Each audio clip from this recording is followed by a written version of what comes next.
My friend who's retired, I believe she's 67 now, just got her Medicare Advantage premium details for next year.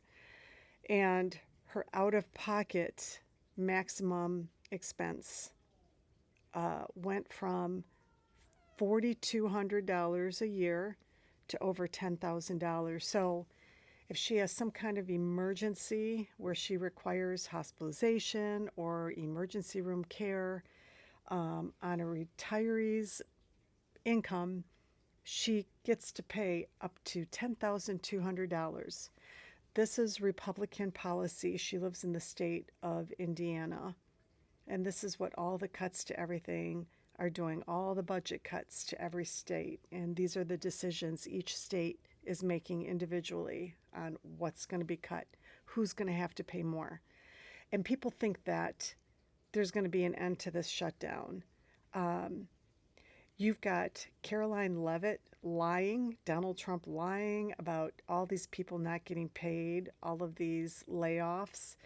They don't give a rat's ass about layoffs. If they did, they would have cared about the 280,000 federal workers who lost their job because the guy who runs X and his little 19-year-olds wanted to give so much more money to the billionaire class in tax cuts that they just stuck it to all of us. They didn't care about those 280,000 employees, former employees. And now we're coming up to nearly 1 million Americans laid off because of the tariffs, because of all the funding cuts, because of all the deportations. Almost a million employees. They don't care about them. They don't care about them. And to think that Republicans actually believe this administration cares about the government workers being furloughed right now over this shutdown thing. Macro view. Project 2025 wants the Affordable Care Act completely dismantled. They're gutting it. This is on their way to doing that. Once it's gutted, there'll be no more government subsidies for any of us, meaning our tax dollars being pooled collectively and then dispersed to bring down our healthcare costs.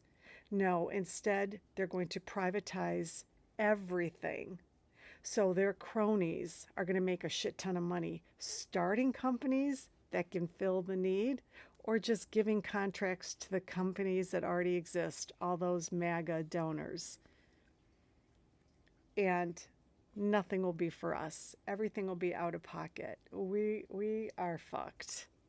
So this shutdown is not going to end because Republicans care about people being laid off or because they care about how much we're going to be paying for health care. So there you go. In the meanwhile, look for all your premium hikes next year. And now foreclosures, it was just announced, foreclosures are at an all-time high because people can't afford to live in their homes. It's all coming together swimmingly.